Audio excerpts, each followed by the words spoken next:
Bonjour, j'espère que vous allez bien. Moi, je vais très bien par les bontés, par les compassions de notre Père qui nous a encore réveillés ce matin, qui nous a donné la force de vaquer à nos occupations. Je ne sais pas ce que tu es en train de faire actuellement, mais si tu es en train de travailler, dis merci au Seigneur. Parce que c'est une grâce d'avoir encore un travail. Il y a des gens qui n'ont jamais travaillé de leur vie. Il y a des gens qui n'auront jamais un travail.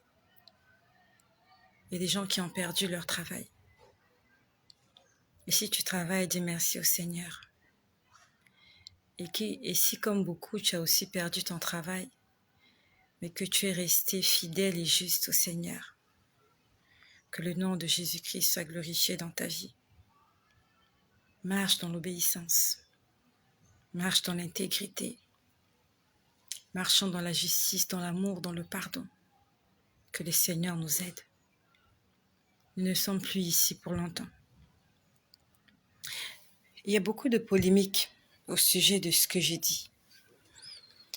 Il y a vraiment beaucoup de polémiques au sujet du message que j'ai transmis il y a de cela quelques jours, 2 ou 3 jours, au sujet de la date probable du retour de Jésus-Christ. Je ne sais pas si nous lisons la Bible, mais dans la Bible, qui est la parole de Dieu, dans la Bible, qui est notre guide sur cette terre. Lorsque Josué avait peur et que Dieu lui avait confié la mission, qui autrefois était celle de Moïse, Josué tremblait, il n'était pas sûr d'arriver à toutes les attentes, afin d'amener le peuple à bon port à Canaan. Dieu lui a dit dans Josué au chapitre 1, verset 8, que ce livre de la loi ne s'éloigne point de toi. Médite-le jour et nuit. Premièrement, afin d'agir fidèlement selon ce qui est écrit. Et deuxièmement, afin que tu réussisses et que tu prospères. La Bible, c'est le livre de la révélation, c'est le livre de la réussite. Dans la Bible, nous avons tout ce dont nous avons besoin. Nous avons les secrets, nous avons des choses cachées. Il faut juste les découvrir. Et si tu ne les découvres pas, mais que tu es connecté au Saint-Esprit, il y a des choses que tu vas découvrir. Beaucoup de gens parlent. Il y a une polémique. Comment je peux prétendre dire que Jésus-Christ reviendra dans 7 ans? Dans le livre de Jean, et je vais te laisser le lire avec moi. Je ne suis pas venue te convaincre. Que tu le crois ou non, Jésus-Christ reviendra. C'est pas ça le plus important. Le plus important est que tu crois en Jésus et que tu marches avec lui. Connaître le jour du retour de Jésus, connaître tout ça, c'est pas important. En soi, c'est pas important. C'est juste des signes. C'est juste des signes qui nous permettent de pouvoir reconnaître les temps et de nous préparer. Va ouvrir Jean au chapitre 14. Tu vas l'écrire afin que tu ne l'oublies pas. Jean chapitre 14. Jean, c'est dans le Nouveau Testament, c'est juste après Luc. Jean chapitre 14, on va le lire ensemble.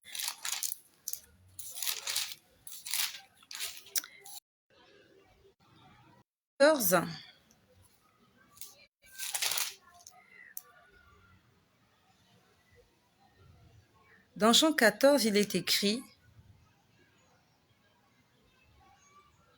alors que le Seigneur m'aide à retrouver ce verset, ok. Jean 14 au verset 26. Est-ce qu'il y a quelqu'un qui peut l'écrire? Nous allons lire Jean 14, verset 26. Est-ce qu'il y a quelqu'un qui peut écrire Jean 14, verset 26? Ok, Jean 14, verset 26, s'il vous plaît. Merci. Dans le livre de Jean 14, au verset 26, le titre, c'est « Jésus promet la venue du Saint-Esprit ». Au verset 26, il est écrit « Mais le Consolateur, l'Esprit Saint, que le Père enverra en mon nom, vous enseignera toutes choses. » On a dit « vous enseignera toutes choses ». Beaucoup de gens me diront « oui, on a dit enseigner ».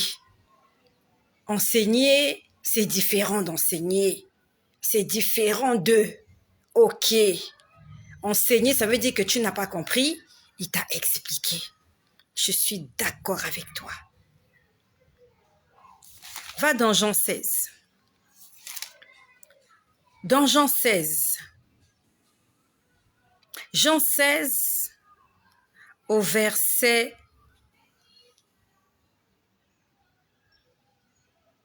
Jean 16 au verset 13. Est-ce qu'il y a quelqu'un qui peut écrire Jean 16, verset 13? J'attends la première personne qui va écrire Jean 16, verset 13. Merci. Christine Pegmby. Voilà. Merci. Marie-Linda Reine. Merci. Taïodé Timothée. Merci. Paillé Marie-Ange. Merci. Excel. Memel Gio. Merci. Daniel. Merci. Sterling. Dans Jean chapitre 16 au verset 13, il est écrit « Quand le Consolateur sera venu, l'Esprit de vérité », ça veut dire que le Saint-Esprit nous dit la vérité. Il ne vient pas pour nous embrouiller, il ne vient pas pour nous mentir. Le Saint-Esprit nous dit la vérité. Une fois, j'avais téléchargé le Coran en français. Et j'étais en train de lire la sourate où on parle de Marie. Imra ou Irma, quelque chose comme ça. Et dans cette sourate-là, du Coran, on disait que Dieu avait trompé les gens au sujet de Jésus. Que Dieu a envoyé Jésus sur la croix, après, il a changé. Quelque chose comme ça. Je suis désolée si je dis pas les choses telles qu'elles sont, mais c'est comme si on disait que Dieu avait remplacé Jésus à la croix. C'est comme si on voulait dire que Dieu voulait tromper les gens au sujet de la crucifixion de Jésus.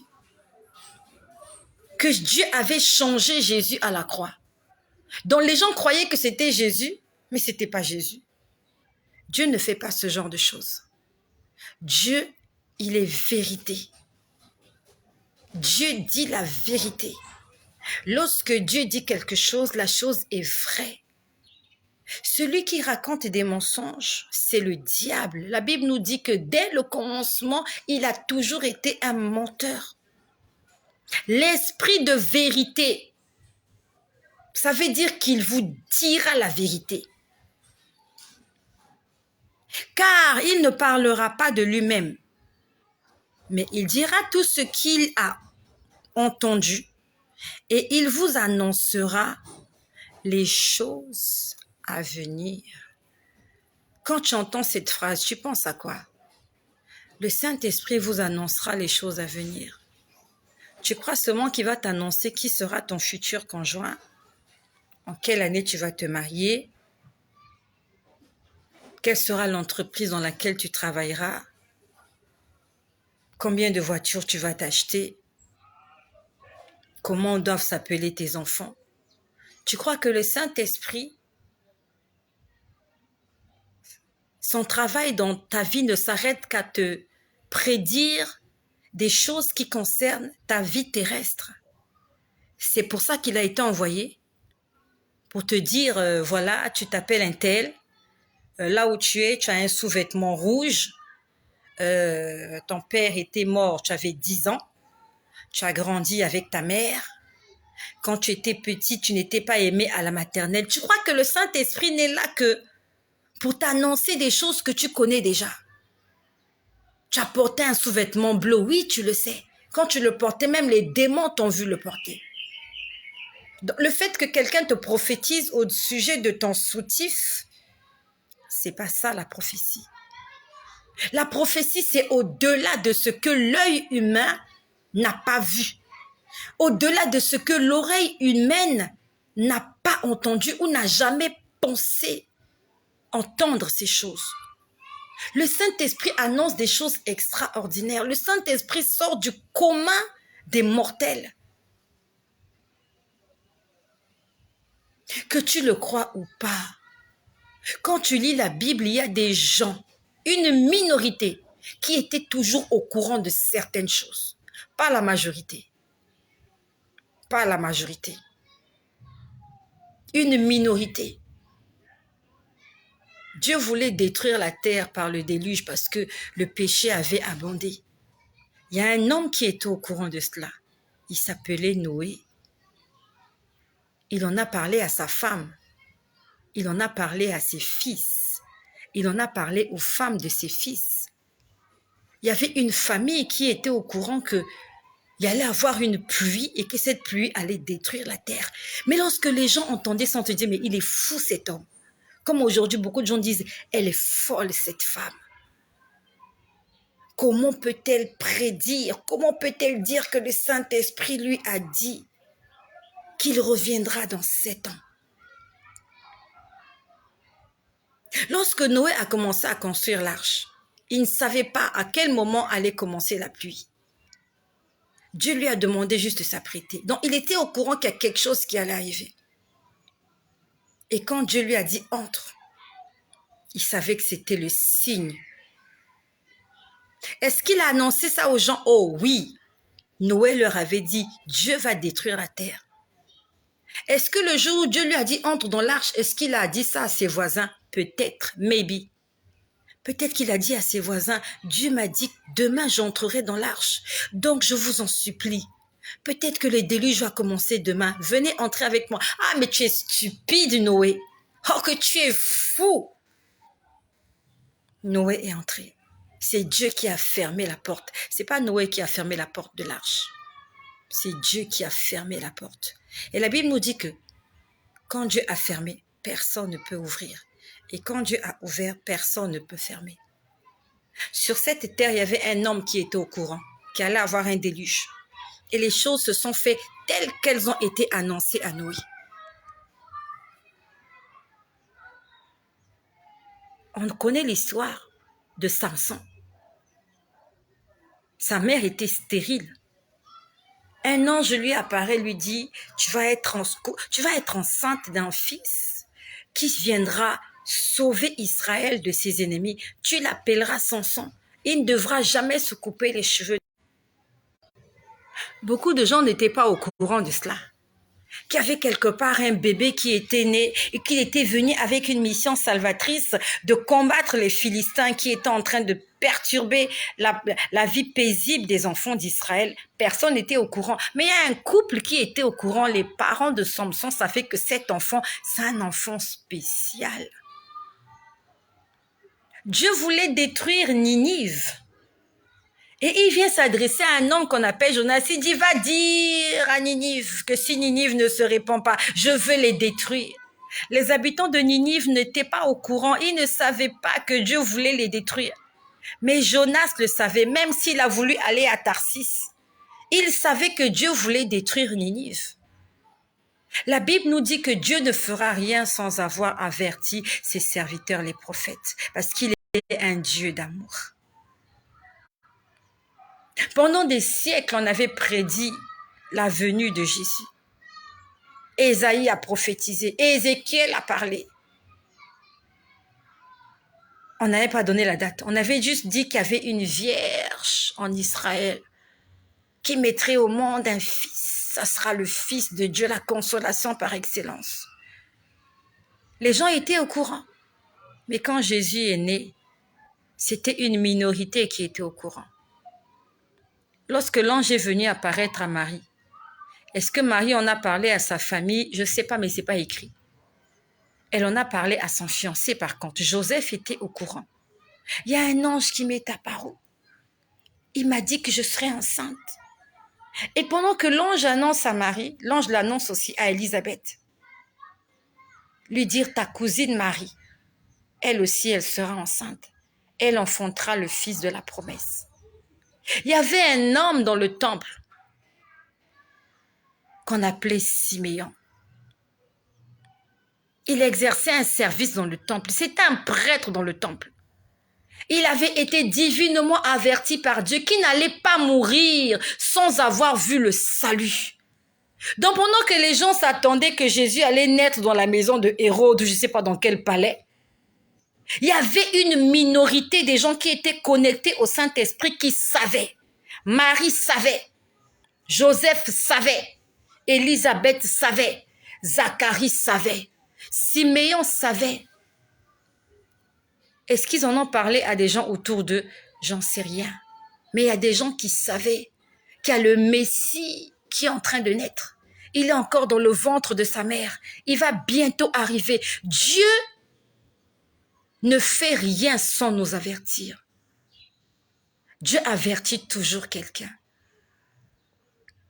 Et il y a beaucoup de gens comme ça à qui Dieu a dit, tu vas mourir tel jour, à telle date, à telle heure. Et peut-être qu'il avertit ses proches, il dit, Dieu m'a dit que je vais mourir à telle date. Et les choses se passent telles quelles. Parce que notre Dieu est un Dieu d'amour. Et quand Dieu te le dit, c'est pour te préparer. C'est pas pour que tu puisses blasphémer. Pas pour que tu puisses l'insulter.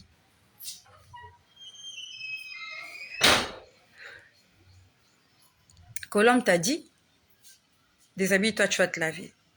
On viendra vous chercher tout à l'heure. Oui. Va te laver.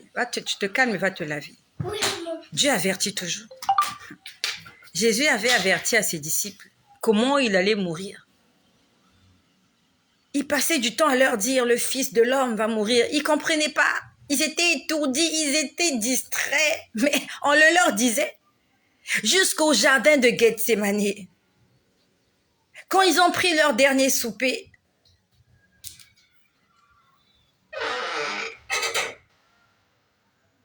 lorsqu'ils ont pris leur dernier souper, ils sont en train de leur dire, celui qui est en train de plonger sa main avec moi, il va me trahir. Jésus leur avait dit, ils n'avaient pas fait attention. Job 33, Dieu nous parle tantôt d'une manière, tantôt d'une autre, mais on n'y prend point garde. Dieu nous avertit toujours. Jésus est en train de dire aux 11 que Judas, c'est lui qui va me trahir. Il leur avait dit clairement. Personne n'avait fait attention. Au jardin de Gethsémani, il leur a dit, mon cœur est dans la tristesse, mon cœur est meurtri jusqu'à la mort. Parce que ce soir, le Fils de l'homme sera livré. Il leur a dit, rien compris. Jésus n'a rien compris. Jésus était en train de leur dire, je suis en train de partir. Voici celui qui me livre arrive. Ils ont entendu, mais ils n'ont pas entendu. Pourtant, ils ont entendu. Je suis sûre que lorsqu'on est venu arrêter Jésus, ils se sont dit, mais pourtant il avait dit, pourquoi on l'a pas sorti de Gethsémani? Je suis sûre qu'ils ont regretté. Ils se sont sûrement dit, mais il nous avait dit qu'on venait l'arrêter. Pourquoi on l'a pas sorti du jardin? Pourquoi on n'est pas parti le cacher? Pourquoi on n'est pas sorti de la ville? Et il y a plusieurs comme ça qui seront étonnés, qui seront surpris. Alors qu'ils sont en train d'écouter, ils n'écoutent pas. Ils écoutent, mais ils n'entendent pas. Et quand la chose viendra, ils se diront, pourtant j'étais averti. J'ai pas fait attention. J'ai pas pris garde.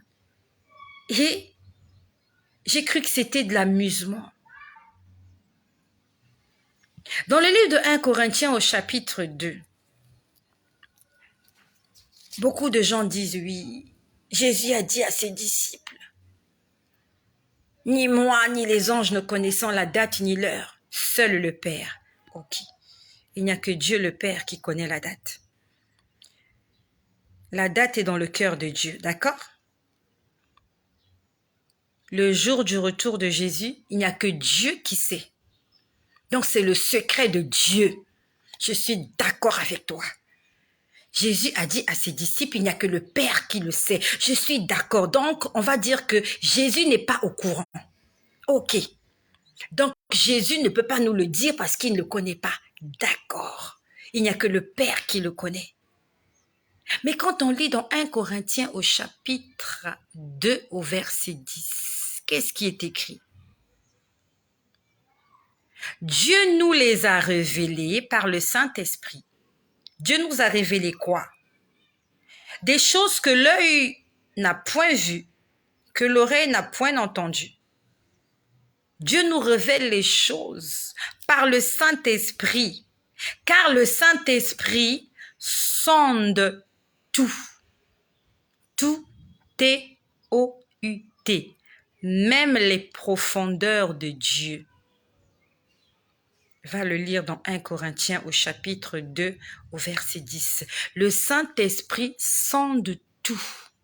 Il sonde, ça veut dire il connaît ce qu'il y a à l'intérieur de toi. Pas seulement à l'intérieur de toi. Le Saint-Esprit connaît les pensées de Dieu. Donc, quand Dieu a pris une décision, quand Dieu a pris une résolution, le Saint-Esprit est au courant. Peut-être Jésus n'est pas au courant. Ok, Jésus n'est pas au courant, il ne peut pas nous le dire. Le Saint-Esprit est au courant lorsque Dieu murmure quelque chose dans son cœur. Qui a dit ça? C'est la Bible qui l'a dit dans 1 Corinthiens chapitre 2, verset 10. Et comme il est notre accompagnateur, il est notre guide. Il est là pour nous conduire dans toute la vérité. Il est là pour nous annoncer les choses à venir, même s'il nous les annonce de façon codée. Mais il a annoncé. Je suis sûre que le Saint-Esprit peut venir te dire, de façon codée, il va te dire, prépare-toi le 1er janvier, je viendrai te chercher, sans pourtant te dire que Jésus viendra le 1er janvier. Mais il te dira juste, prépare-toi, je viendrai te chercher. Toi, tu vas croire que tu vas mourir ou qu'il va t'amener en extase, vivre certaines expériences comme avec l'apôtre Jean de l'Apocalypse. Mais ce jour-là, Dieu viendra et il fera quelque chose. Et toi, peut-être, tu vas le dire aux gens autour de toi, ah, Dieu m'a dit le 1er janvier, il viendra me chercher. Et ceux qui sont connectés au Saint-Esprit vont peut-être comprendre que peut-être que ça sera le jour de l'enlèvement. Je suis sûre que le Saint-Esprit, c'est lui qui est en train de me parler. Que tu y crois ou non, Jésus reviendra. Que je dise des bêtises ou non, Jésus reviendra. Que je sois conduite par l'Esprit Saint ou pas, peut-être que je me trompe, mais j'ai la conviction au fond de moi que celui qui nous aime et qui nous a appelés et qui veut nous sauver, tous, comme un père aimant, il a peut-être caché des œufs dans le jardin, il te dit cherche-les. Mais quand il voit que tu t'en sors pas, il commence à te donner des petits indices. C'est ça un père. Quand il voit que l'enfant est en difficulté, il te donne des petits indices, il te fait des petits signes pour que tu te retrouves. Parce qu'il sait que tu as beaucoup cherché. Il y a de cela quelques années, par rapport à un calendrier maya, ils avaient dit que la fin du monde serait un 19 décembre. C'était le calendrier maya. Nous, on ne traite pas avec les mayas. Nous, on traite avec le Saint-Esprit. Qu'est-ce que le Saint-Esprit dit? Il fut un temps où les témoins de Jéhovah avaient dit que la fin du monde, ce serait en 2000. C'est sur la base de quoi qu'ils avaient dit cela? Moi, ce que je te dis, c'est sur la base du Saint-Esprit. Les autres, je ne sais pas par quels esprits ils étaient animés. Mais moi, je suis sûre. Je suis sûre que c'est le Saint-Esprit qui me parle. Et même si je me trompe, Je me préparais. Je me préparais. Tout à l'heure, j'étais là allongée sur mon lit. J'entendais une voix me parler. La voix m'a dit 3 choses. J'ai entendu. J'étais là allongée sur mon lit tout à l'heure. J'étais là allongée sur mon lit. Et j'entendais quelqu'un parler. La personne parlait du royaume de Dieu. La personne a dit, je ne l'ai pas vu, mais je l'ai entendu. La personne a dit, le royaume de Dieu, c'est une pensée. Après, la personne a ajouté, le royaume de Dieu, c'est une attitude. Et la personne a dit une 3e chose, sauf que j'ai oublié. Mais c'était toujours une chose. Donc, le royaume de Dieu, c'est une pensée. Après, le royaume de Dieu, c'est une attitude. Après, le royaume de Dieu, c'est je ne sais plus quoi, mais c'était toujours une seule chose. Dans le discours de Jean-Baptiste, lorsqu'il parlait aux enfants d'Israël, lorsqu'il prêchait dans le désert, il leur disait « Répentez-vous, aplanissez vos sentiers, car le royaume des cieux est proche. » Le royaume des cieux, c'est Jésus. Si tu veux entrer au ciel, il n'y a qu'une pensée, il n'y a qu'une attitude, il n'y a qu'un seul chemin. Il n'y en a pas 2. Et j'ai entendu cet après-midi, le royaume de Dieu, c'est une pensée.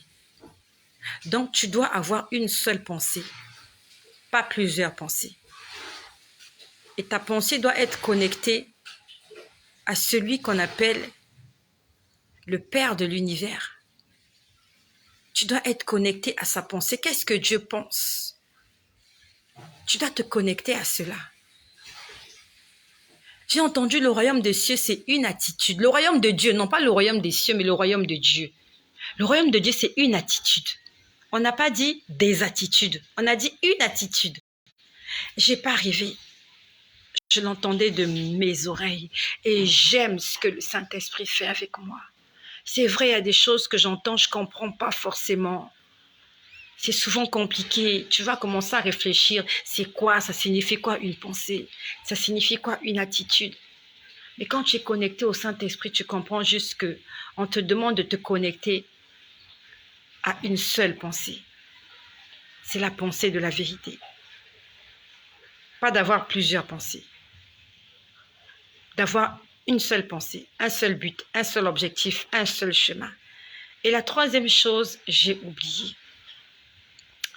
Et ce qui est magnifique, c'est qu'à la fin, j'ai vu en gros caractère, juste en face de moi. C'était écrit témoignage.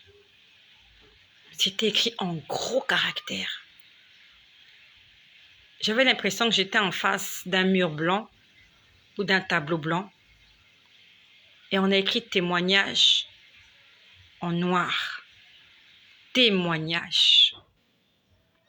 Quand j'ai lu témoignage, j'ai compris que je dois témoigner et que je vais témoigner. Je dois témoigner de ce que Dieu fait dans ma vie. Je dois témoigner de ce que Dieu me montre. Je dois l'annoncer au monde. Non seulement que je dois vous annoncer ce que Dieu fait avec moi, mais je vais témoigner de comment Dieu va m'élever. Je viendrai témoigner de comment Dieu va confondre mes ennemis. Je viendrai témoigner de quelque chose que Dieu fera qui va dépasser l'entendement humain. Dieu est en train, non pas Dieu est en train de faire, Dieu a déjà fait quelque chose qui n'est pas encore visible à l'œil nu, qui n'est pas encore palpable des doigts. Je vais bientôt le toucher. Dieu nous avertit toujours. Cet après-midi-là, Abraham était là assis sous les chênes de Mamré. Il voit 3 hommes s'approcher de lui. Il a reçu ces hommes-là. Ces hommes-là sont venus avec un message. un message de consolation et un message d'avertissement. Ils allaient détruire Sodome et Gomorrhe, oui. Mais ils venaient annoncer aussi à Abraham, l'année prochaine, à la même période, ta femme Sarah sera enceinte. Beaucoup de gens croyaient que pour Sarah, c'était terminé. Même si Sarah n'y a pas cru elle-même. Mais Abraham savait que Dieu avait dit que l'année prochaine, à la même période, Sarah allait avoir un bébé. Et les choses se sont passées telles qu'elles avaient été annoncées. Beaucoup de gens ne seront pas au courant. Une minorité sera au courant. Et toi et moi, nous faisons partie de la minorité. Beaucoup de gens vont entendre. Ils vont en rire. Ils vont se moquer. Ils vont m'insulter. Je sais qu'ils vont m'insulter. Ce que je dis, c'est stupide, n'est-ce pas? Qui suis-je, moi? Je n'ai même pas de renommée. Je n'ai jamais organisé une campagne d'évangélisation. Je n'ai pas une église. Je ne suis pas visionnaire d'un ministère quelconque. Je ne suis même pas pasteur. Je ne suis rien d'autre que l'esclave de Jésus. Qui est-elle pour venir dire que Jésus-Christ viendra avant 2033? Je suis la voix de celle qui crie dans le désert.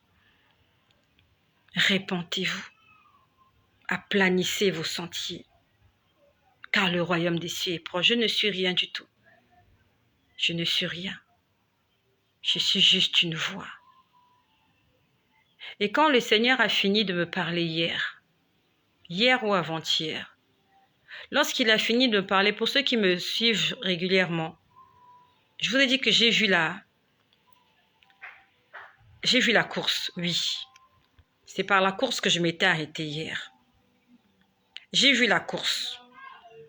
Pour ceux qui se rappellent ce que j'ai dit hier, j'ai vu des gens en train de terminer une course. C'était vraiment la fin de la course. J'ai même vu, c'était un homme qui l'avait remporté. Après la course, j'ai vu une salle. J'en ai parlé hier. C'était une petite salle bien pleine. Bien pleine. Mais une petite salle. Je me suis dit, pourquoi une petite salle de fête ainsi? Bref. Et quand j'étais en train de penser à tout ça, j'essayais de bloquer tout ça dans ma mémoire. Je me suis dit, il ne faut pas que j'oublie tout ça parce que la vision était tellement longue. J'ai entendu une chanson. Et beaucoup de gens qui ont été à l'école maternelle vont reconnaître cette chanson. On était en train de chanter la chanson et j'étais en train de voir une image. Je ne connais pas le titre de la chanson. Mais si tu as été à l'école maternelle, tu vas te souvenir. Il était un petit homme, pirouette, cacahuète.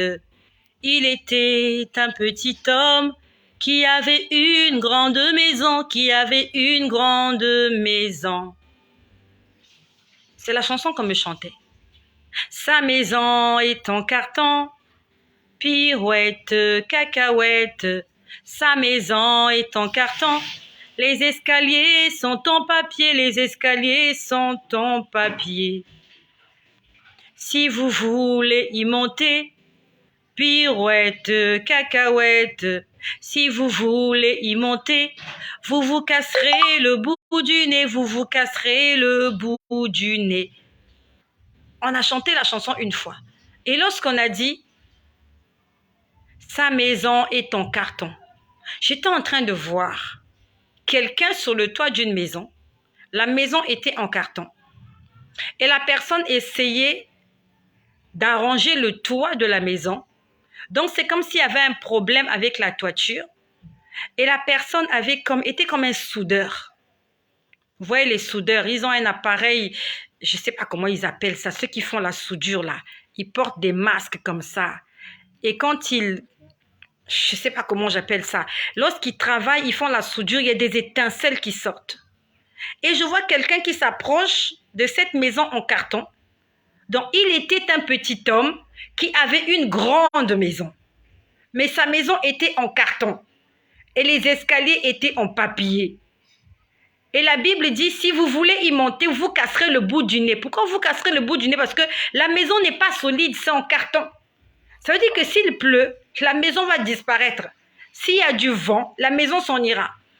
Et pendant que j'entends, sa maison est en carton, je vois quelqu'un qui arrive pour essayer de réparer la toiture de la maison. Mais la toiture était en carton, sauf que lui, il venait avec un appareil pour souder. Je me suis dit, mais il va brûler la maison parce que le contact de la machine qui soude, je ne sais pas moi, le fer ou quoi, il y a des étincelles qui sortent.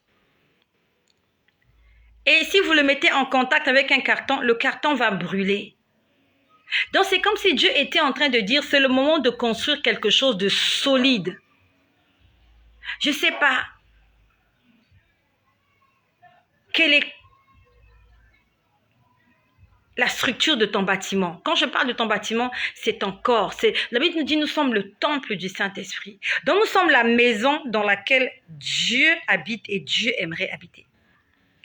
Est-ce que tu es comme cet homme-là qui a une grande maison avec beaucoup de chambres, beaucoup d'espace, peut-être même une piscine dans son jardin, mais sa maison est en carton.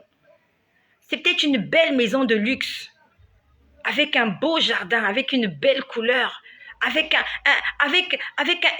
une belle architecture, mais c'est en carton. Une maison en carton, dis-moi un peu, elle peut te protéger contre quoi? Contre les intempéries? Non. Une maison en carton ne peut pas te protéger. Tu as besoin d'une maison solide, tu as besoin d'un béton, tu as besoin de quelque chose en matériaux durables.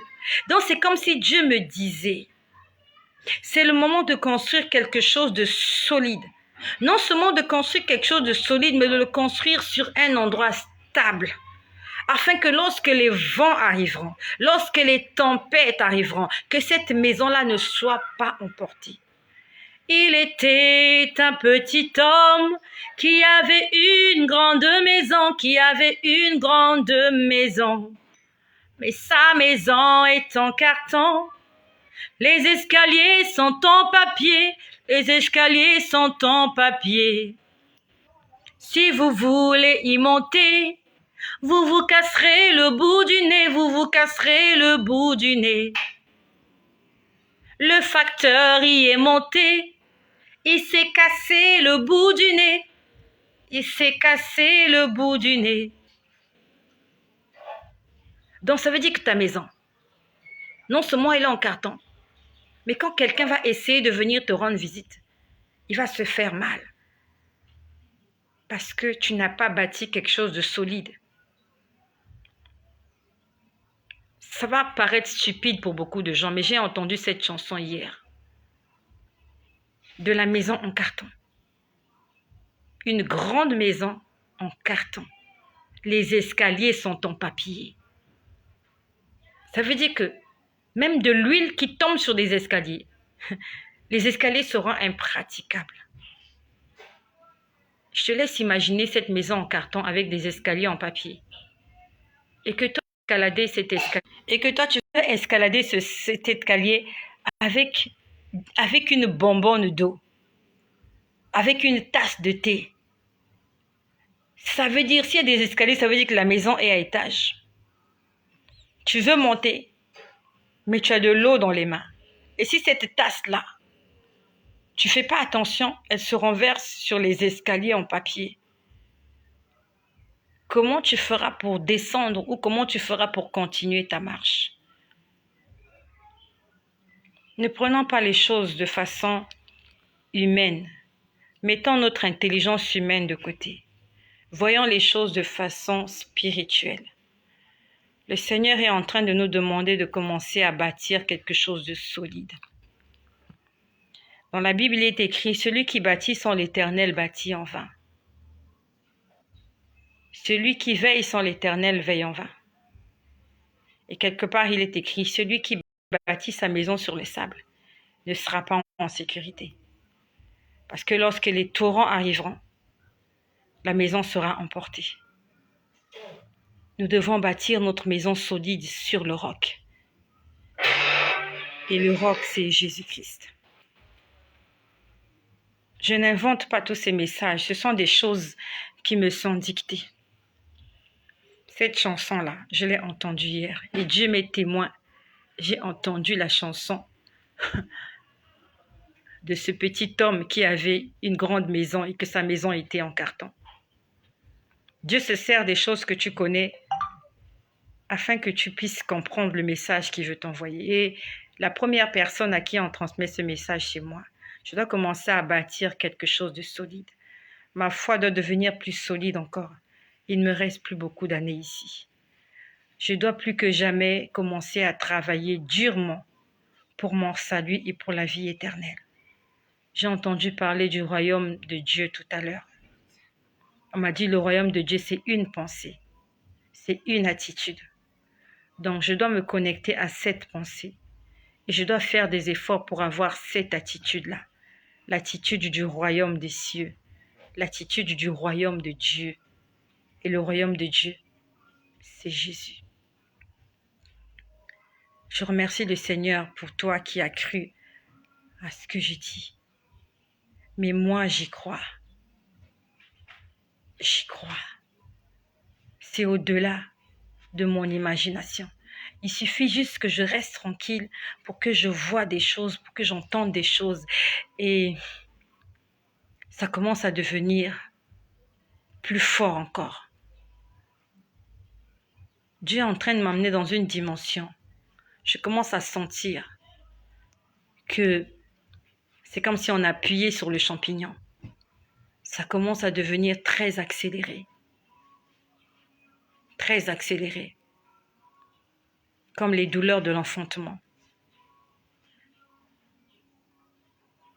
Comme les douleurs de l'enfantement. Quand l'enfant est prêt à arriver, les contractions sont très rapprochées. Elles sont très rapprochées. Ça veut dire qu'il y a quelque chose. Mes visions sont devenues très accélérées. Je vois clair. Je vois beaucoup. J'entends beaucoup. Souvent, je ne comprends pas. C'est pas grave. Mais on a appuyé sur l'accélérateur. Et si on a appuyé sur l'accélérateur, ça veut dire que c'est la dernière ligne droite. Vous savez, les coureurs, lorsqu'ils font des compétitions, sur la dernière ligne droite, ils fournissent leurs derniers efforts. Parce que c'est le moment le plus crucial de la course.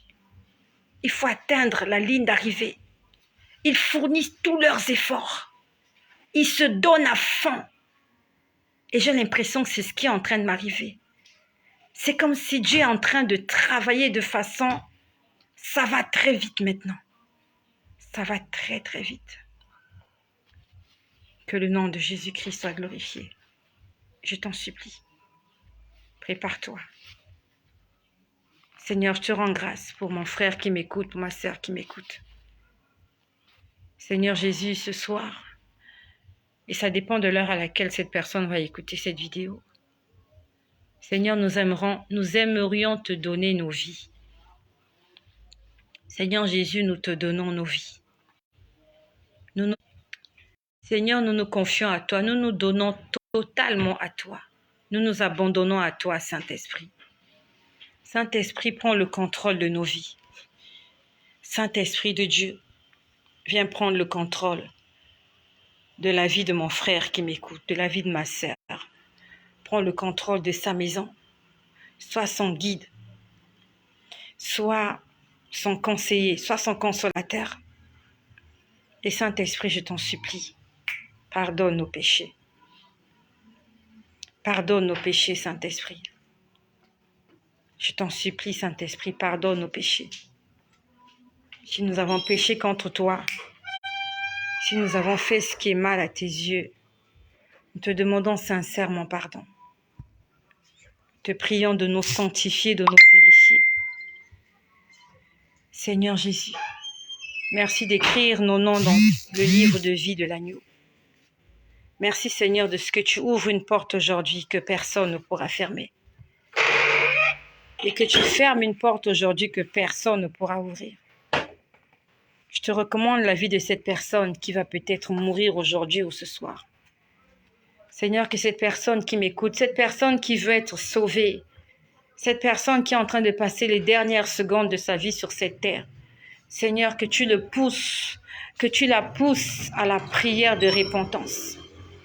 Que cette personne puisse se repentir, que cette personne puisse s'abandonner à toi et te confier toute sa vie. Seigneur, merci de ce que tu sauves quelqu'un. Tu sauves une âme ce soir. Tu sauves des hommes et des femmes aujourd'hui pour la gloire de ton nom. Merci Saint-Esprit pour le travail extraordinaire que tu fais avec l'épouse, avec l'Église. Merci Saint-Esprit. Que la gloire te revienne, Saint-Esprit. Je t'adore, Saint-Esprit. Et je te prie pour toutes les personnes qui sont malades, qui souffrent d'une infirmité quelconque et qui se sont approchées de toi, Seigneur, pour recevoir la guérison et la consolation suite à un problème qu'ils sont en train de traverser. Seigneur, je prie pour cette personne. Seigneur Jésus, comme lorsque tu exerçais ton ministère sur la terre, lorsque tu avais fini d'enseigner, la Bible nous dit que tu guérissais tous les malades. Je prie maintenant qu'au nom de Jésus, que tous les malades soient guéris.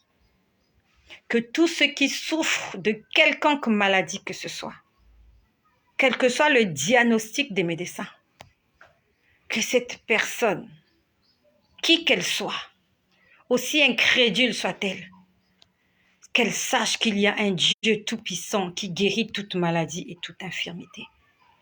Merci Seigneur de ce que tu vas m'exaucer par rapport à la prière que j'ai faite aujourd'hui.